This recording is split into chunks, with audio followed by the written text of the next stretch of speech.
Deconverted Man, Unscripted, Joshua Fergenstein. There's nothing to say. At all. Doesn't matter what video of his I could look at. There really isn't anything to say about it. Sure, I could count the logical fallacies, and I'm pretty sure he would get up there in numbers.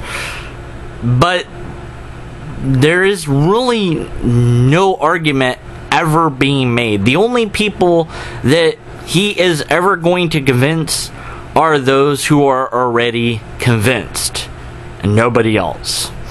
He is never, ever, ever going to convince a non-believer and or anybody of any other religion that they are wrong and that his ideas are right. It's not going to happen. Now, he's probably going to pretend and claim that he has done that, but he hasn't. How do I know that? Well, because the sort of person that he is reminds me very much of Shock of God. And Shock of God was a YouTuber, probably still is, but has faded into obscurity because nobody cares about him anymore, and we all moved on. Unfortunately, some of the spawn that he helped get known, like Nephilim Free, are still floating around here and there on the internets. But again, we don't really hear from them much, and thank goodness for that. But Shock of God actually helped me in many ways to deconvert, because he was so rude, so obnoxious, so irritating, that I, as a Christian, didn't want to associate with this Nimrod who called himself a Christian. And so I thought, you know, if this is really how Christians are, which they aren't. I mean, I already encountered plenty of Christians that were reasonable, nice people in the real world, not online. But, you know, this is a sort of stupidity that comes to the internet. Then I don't want anything to do with it necessarily. And he really helped me to question my faith more than I already was at the time. Now, he didn't deconvert me. You can't really do that. It was facts that eventually deconverted me. But certainly he didn't prevent me from deconverting. He actually kind of helped me along in that process without even knowing it. Now we have Josh and G-Man and people like them that are just so ignorant, so willfully, deliberately ignorant, and so annoying, and so rude, and so crash, that unless you are completely and totally on their side, you probably don't want anything to do with them, and you might even find them embarrassing. And so you're going to move away from them, and that might help you to move away from that religion. So there isn't anything I want to say in response to anything directly that Josh has done, because he's actually helping us to do our job. Anybody with any amount of reason will see the ludicrous stuff that he produces, laugh at it, facepalm, and go, no, you're making this way harder for me to convince anybody that there's any type of God, let alone a Pacific God. Josh has got Satan basically in charge of the world, which is one of many Christian doctrines out there.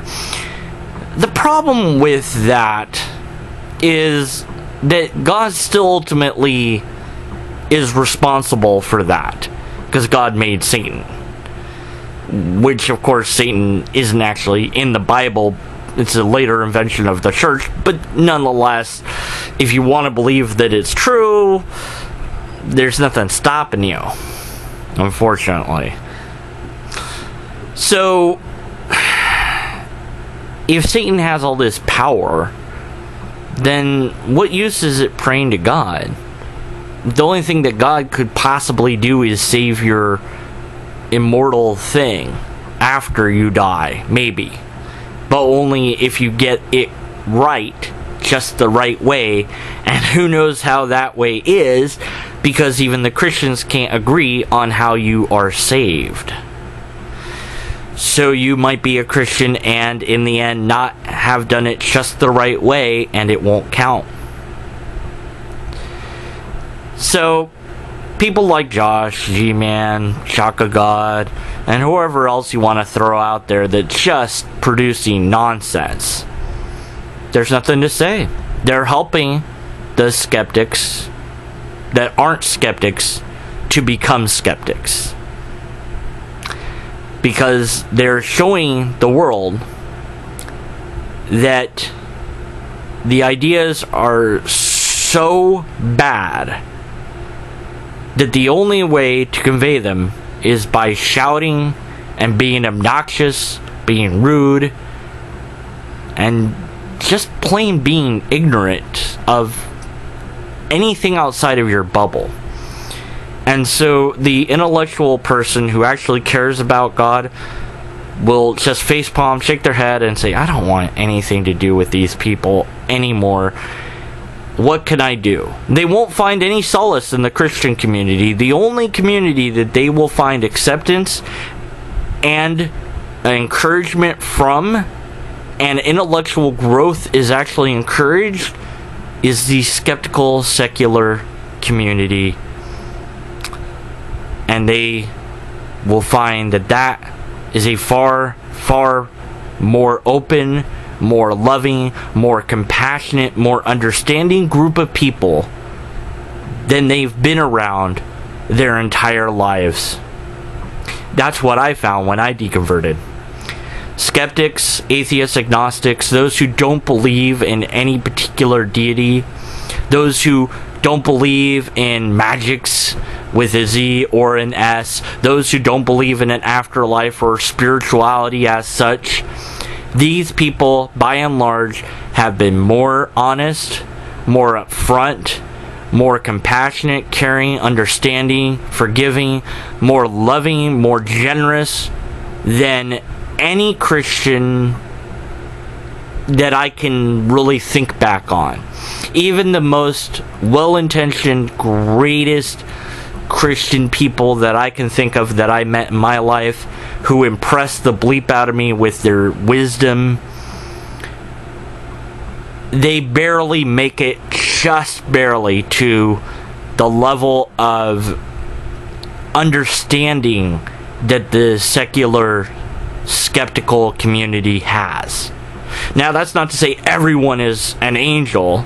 There are plenty out there that I have had to disassociate with because I don't want anything to do with them. But by and large, that's the exception to the rule. Whereas with the Christian community, that is the rule. Gossip, talking smack about each other behind each other's backs, saying that this thing is right and you're wrong, and I have this verse and you don't have that verse, so you're wrong, and, you know, pulling out credentials, pulling out fallacious arguments to try to, you know, prove that you're right.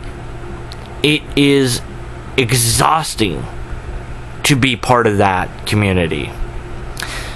So people like Josh and G-Man and others like them will help those intellectual who are in a faith, that particular faith, to leave it behind. Now, maybe they'll still believe in God for a while, but eventually and inevitably they will leave that too behind, because, as I have learned repeatedly, the internet is where religion comes to die.